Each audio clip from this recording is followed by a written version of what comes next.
Welcome to Love's Tender Flame, classic stories of romance. I'm Mardell, and the first book I want to share with you is The Harvester by Stratton-Porter. For what is the essence of romance but the longing to find one's soulmate? So pour a good cup of tea, find a comfy chair, and escape to romance. The Harvester by Stratton-Porter, Chapter 1, Belshazzar's Decision. Bel, come here. The harvester sat in the hollow, worn-in-the-hewed log stoop, by the feet of his father and mother and his own sturdier tread, and rested his head against the casing of the cabin door when he gave the command. The tip of the dog's nose touched the gravel between his paws as he crouched flat on earth with beautiful eyes steadily watching the master. But he did not move a muscle. "Bel, come here." Twinkles flashed in the eyes of the man when he repeated the order, while his voice grew more imperative as he stretched a lean, wiry hand toward the dog. The animal's eyes gleamed, and his sensitive nose quivered. Yet he lay quietly. "Belshazzar, come and see here." The body of the dog arose on straightened legs, and his muzzle dropped in the outstretched palm. A wind slightly perfumed with the odor of melting snow and unsheathing buds swept the lake beside them and lifted a waving tangle of light hair on the brow of the man, while a level ray of the setting sun flashed across the water and illumined the graven, sensitive face, now alive with keen interest in the game being played. "Bel, dost remember the day?" inquired the harvester. The eager attitude and anxious eyes of the dog betrayed that he did not, but was waiting, with every sense alert, for a familiar word that would tell him what was expected. "Surely you heard the killdeers crying in the night?" prompted the man. "I called your attention when the ecstasy of the first bluebird waked the dawn. All day you have seen the gold yellow and blood-red osiers, the sap-wet maples in spring tracing announcements of her arrival on the sunny side of the levee." The dog found no clue, but he recognized tones he loved in the suave, easy voice, and his tail beat his sides in vigorous approval. The man nodded gravely. "Oh, so, then, you realize this day to be the most important of all the coming year to me. This hour a solemn one that influences my whole afterlife. It is time for your annual decision on my fate for a 12-month. Are you sure you are fully alive to the gravity of the situation, Bel?" The dog felt himself safe in answering a rising inflection ending in his name uttered in that tone, and wagged eager assent. "Well then," said the man, "which shall it be? Do I leave home for the noise and grime of this city, open an office, and enter the money-making scramble?" Every word was strange to the dog, almost breathlessly waiting for a familiar syllable. The man gazed steadily into the animal's eyes. After a long pause, he continued, "Or do I remain at home to harvest the golden seal, mullein, and ginseng, not to mention an occasional hour with the black bass or tramps for partridge and cottontails?" The dog recognized each word of that. Before the voice ceased, his sleek sides were quivering, his nostrils twitching, his tail lashing, and at the pause he leaped up and thrust his nose against the face of the man. The harvester leaned back, laughing in deep, full-chested tones. Then he patted the dog's head with one hand and renewed his grip with the other. "Good old Bel," he cried exultantly. 6 years you have decided for me, and right, every time. We are of the woods, Bel, born and reared here as our fathers before us. What would we of the campfire, the long trail, the earthy search, we harvesters of herbs the famous chemists require? What would we do in a city? And when the sap is rising, the bass splashing, and the wild geese honking in the night. Oh, we never could endure it, Belle. When we delivered that hemlock at the hospital today, did you hear that young doctor talking about his lid? Well, up there is ours, old fellow, just sky and clouds overhead for us. Forest wind in our faces, wild perfume in our nostrils, muck on our feet. That's the life for us. Our blood was tainted to begin with, and we've lived here so long it's now a passion in our hearts. If you ever sentence us to life in the city, you'll finish both of us. That's what you'll do. But you won't, will you? You realize what God made us for, and what He made for us. Don't you, Belle?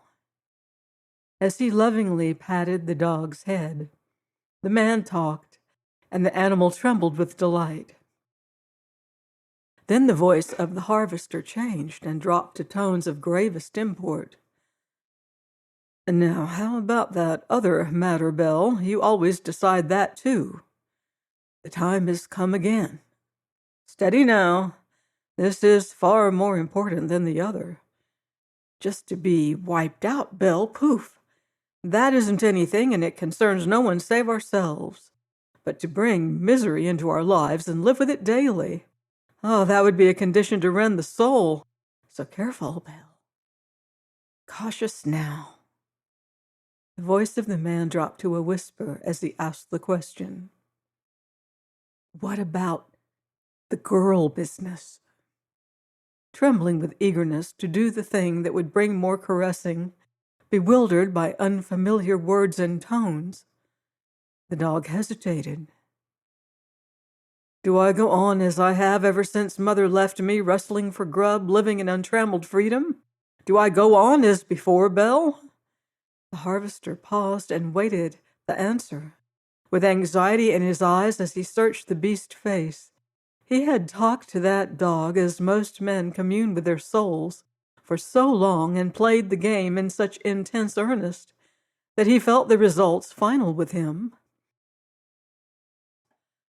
The animal was immovable now, lost again, his anxious eyes watching the face of the master, his eager ears waiting for words he recognized. After a long time, the man continued slowly and hesitantly, as if fearing the outcome. He did not realize that there was sufficient anxiety in his voice to change its tones. Or do I go courting this year? Do I rig up in uncomfortable store clothes and parade before the country and city girls and try to persuade the one I can get, probably not the one I would want, to marry me and come here and spoil all our good times? Do we want a woman around scolding if we are away from home, whining because she's lonesome, fretting for luxuries we cannot afford to give her? Are you going to let us in for a scrape like that, Belle? The bewildered dog could bear the unusual scene no longer. Taking the rising inflection that sounded more familiar for a cue, and his name for a certainty, he sprang forward, his tail waving as his nose touched the face of the harvester. Then he shot across the driveway and lay in the spice thicket, half the ribs of one side aching as he howled from the lowest depths of dog misery. You ungrateful cur! Cried the harvester. What's come over you? 6 years I have trusted you, and the answer has been right every time. Confound your picture, sentenced me to tackle the girl proposition. I see myself. Do you know what it would mean? For the first thing, you'd be chained, while I pranced over the country like a half-broken colt, trying to attract some girl. I'd have to waste time I need for my work and spend money that draws good interest while we sleep to tempt her with presents. I'd have to rebuild the cabin.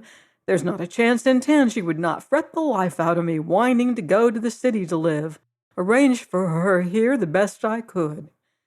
Of all the fool, unreliable dogs that ever trod a man's tracks, you are the limit. And you never before failed me, you blamed degenerate pup, you. The harvester paused for breath, and the dog subsided to a pitiful whimper. He was eager to return to the man who had struck him, the first blow his pampered body had ever received.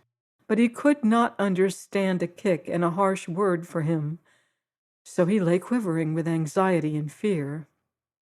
"You howling, simpering idiot!" exclaimed the harvester. "Choose a day like this to spoil, ere to intoxicate a mummy, roots swelling, buds bursting, harvest close, and you'd call me off and put me at work like that, would you? If I ever had supposed you'd lost all your senses, I never would have asked you. 6 years you have decided my fate when the first bluebird came, and you've been true blue every time.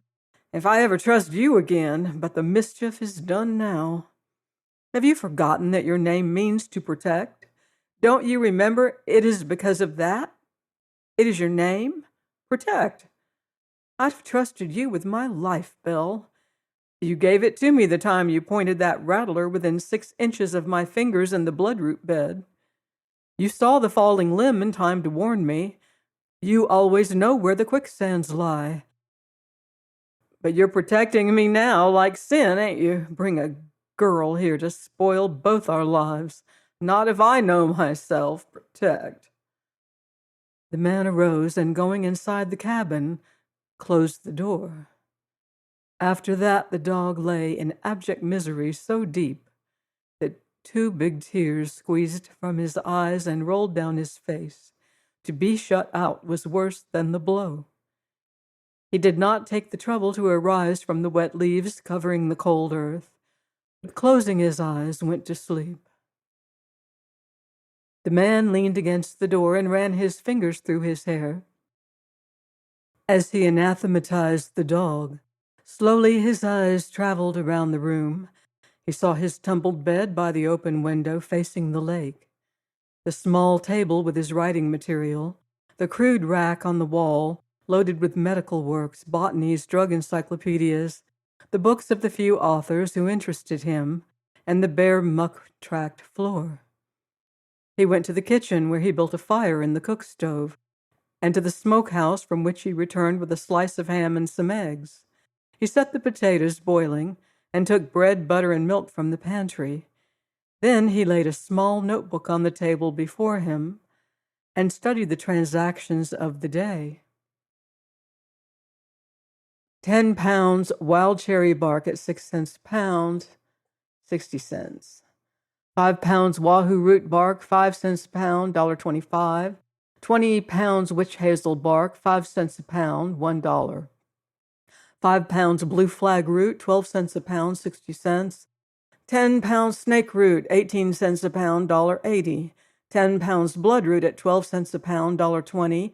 15 pounds horehound at 10 cents a pound, $1.50. That makes $7.95. Not so bad, he muttered, bending over the figures. I wonder if any of my neighbors who harvest the fields average as well at this season. I'll wager they don't. That's pretty fair. Some days I don't make it, and then when a consignment of seeds go or ginseng is wanted, the cash comes in right properly. I could waste half of it on a girl and yet save money. But where is the woman who would be content with half? She'd want all and fret because there wasn't more. Blame that dog. He put the book in his pocket, prepared and ate his supper, heaped a plate generously, placed it on the floor beneath the table, and set away the food that remained. Not that you deserve it, he said to the space. You get this in honor of your distinguished name and the faithfulness with which you formerly have lived up to its import. If you hadn't been a dog with more sense than some men, I wouldn't take your going back on me now so hard. One would think an animal of your intelligence might realize that you would get as much of a dose as I. Would she permit you to eat from a plate on the kitchen floor? Not on your life, Belshazzar. Frozen scraps around the door for you. Would she allow you to sleep across the foot of the bed? Ho, ho, ho. Would she have you tracking on her floor? It would be the barn. And growling, you didn't do it, that. If I'd served you right, I'd give you a dose and allow you to see how you like it.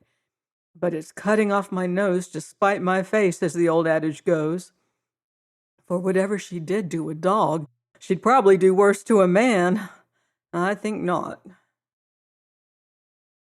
He entered the front room and stood before a long shelf, on which were arranged an array of partially completed candlesticks carved from wood. There were black and white walnut, red, white, and golden oak, cherry, and curly maple, all in original designs. Some of them were oddities, others were failures, but most of them were unusually successful. He selected one of the black walnut, carved until the outline of his pattern was barely distinguishable. He was imitating the trunk of a tree, with the bark on, the spreading, fern-covered roots widening for the base, from which a vine sprang. Near the top was the crude outline of a big night moth climbing toward the light. He stood turning the stick with loving hands and holding it from him for inspection. "I'm going to master you," he exulted. "Your lines are right. The design balances and is graceful. If I have any trouble, it will be with the moth, and I think I can manage. I've got to decide whether to use Cecropia or Polyphemus before long. Really, on a walnut and in the woods, it should be a Luna, according to the eternal fitness of things. But I'm afraid of the trailers. They turn over and half curl, and I believe I had better not tackle them for a start. I'll use the easiest to begin on, and if I succeed, I'll duplicate the pattern and try a Luna then. The beauties." The harvester selected a knife from the box and began carving the stick slowly and carefully. His brain was busy, for presently he glanced at the floor. "She'd object to that," he said emphatically. "A man could no more sit and work where he pleased than he could fly. At least I know Mother never would have it, and she was no nagger either. What a mother she was! If one could only stop the lonely feeling that will creep in, and the aching hunger born with the body for a mate. If a fellow could only stop it with a woman like Mother. How she revelled in sunshine and beauty, how she loved earth and air, how she went straight to the marrow of the finest line in the best book I could bring home from the library. How clean and true she was, and how unyielding. I can hear her now holding me with her last breath to my promise. If I could marry a girl like Mother, great Caesar, you'd see me buying an automobile to make the run to the county clerk. Wouldn't that be great? I'll think of coming in from a long, difficult day, to find a hot supper, and a girl such as she must have been waiting for me.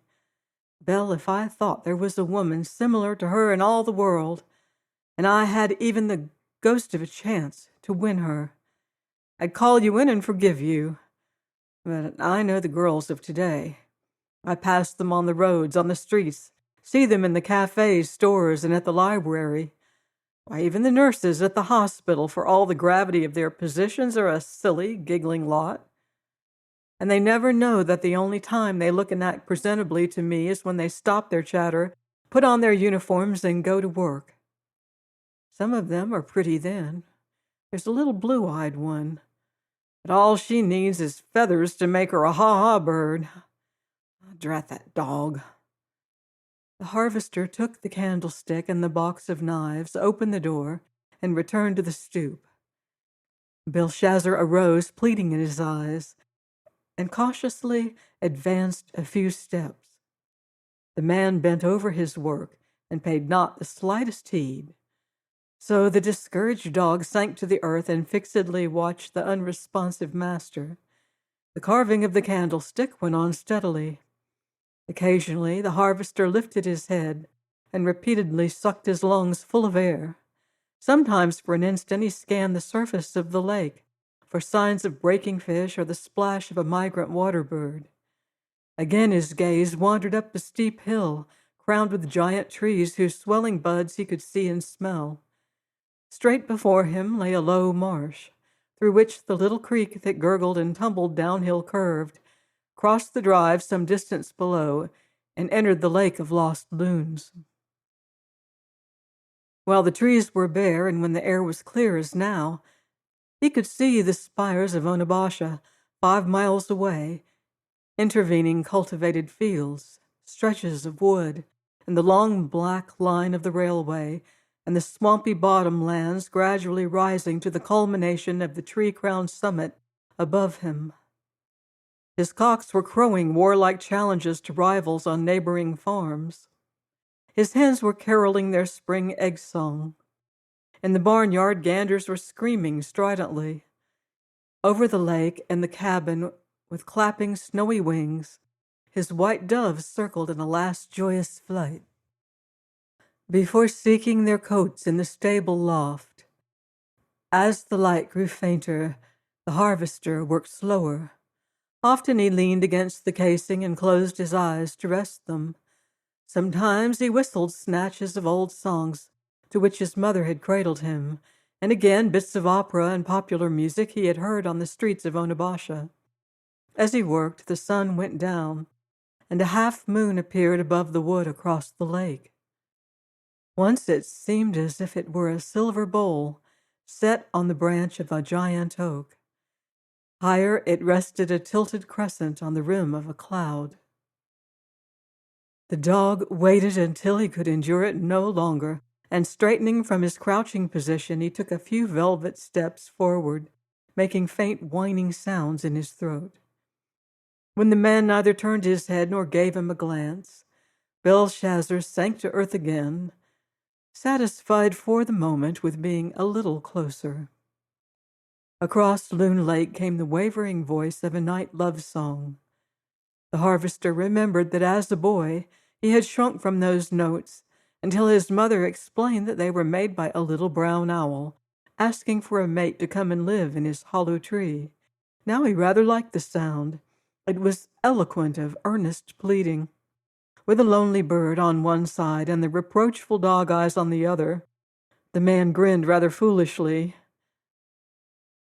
Between two fires, he thought, if that dog ever catches my eye, he'll come tearing as a cyclone. I would not kick him again for $100. It's the first time I ever struck him. I didn't intend to then. Just so blame mad and disappointed, my foot just shot out before I knew it. There he lies, half dead to make up. But I'm blessed if I forgive him in a hurry.